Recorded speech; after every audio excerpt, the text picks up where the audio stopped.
Service pistol is the second conventional style shooting that we shoot with military shooting teams, the other of course being service rifle. It came after the service rifle discipline, the national match courses for that, as a way to provide training for handgun shooting. So because it has steeped in tradition, it's all done one-handed, unsupported. It goes out to 50 yards because that's considered to be like maximum effective range of a handgun, with some timed and rapid fire for sustained fire strings shot. The typical course of fire breakdown is slow fire, shot at 50 yards. So you're shooting one shot at a time. You're allowed to scope or spot each one, allowing 1 minute per shot. For national match course, that would be a single 10-round string.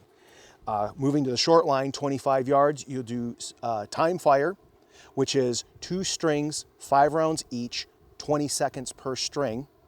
And then you'll do rapid fire, also 2 strings, 5 rounds each, with a time limit of 10 seconds. That comprises a full national match course. Those strings of fire can be organized a number of different ways to comprise a complete aggregate for a competition. You'll typically see the events cover 22 rimfire style shooting, some kind of a center fire handgun, which is a center fire cartridge, 32 caliber and larger, and then a 45 caliber event as well. You also see differences between handguns that allow any kind of sight. Those are typically called wad guns because you can also use customized match grade ammunition, and a ball gun, which has to be a service pistol. Normally that had been a 1911 and then an M9 and now an M17.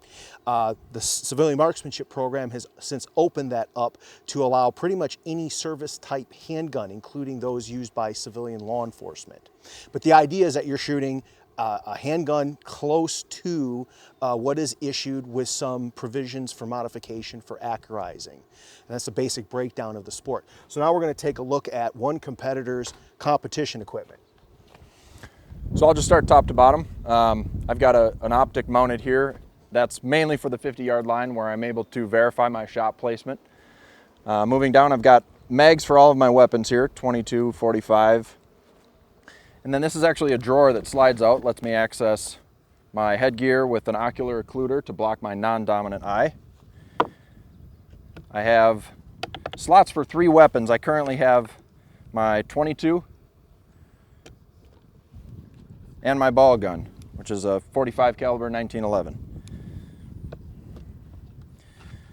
When you're not on the line, you need to have an empty chamber indicator in. So I've got a couple of those. I have hearing protection. I have a laser trainer for when I'm dry firing. Obviously oil for all my weapons. A screwdriver to make sight adjustments.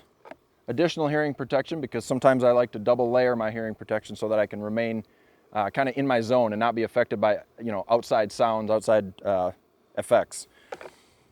I have pacers, which are just little pieces of tape that allow me to mark over any holes that I miss when that fall outside of the repair center. Down below here I have a stapler for when I'm putting on a new repair center. I carry enough ammunition to complete at least a national match course, if not more, including 45 and 22. I like to carry my 22 in a little Pelican 10-20 case so that I can just pour it directly into the lid and grab easy access to put right into my magazine. Then I carry a couple pens, a score sheet, and a notepad. Score sheet I feel is important because you're not able to improve if you're not sure where you are. So keeping track of your scores allows you to look back and figure out, based on environmental variables or whatever variables may be affecting your shot, where your scores are at any given time and how to improve upon that.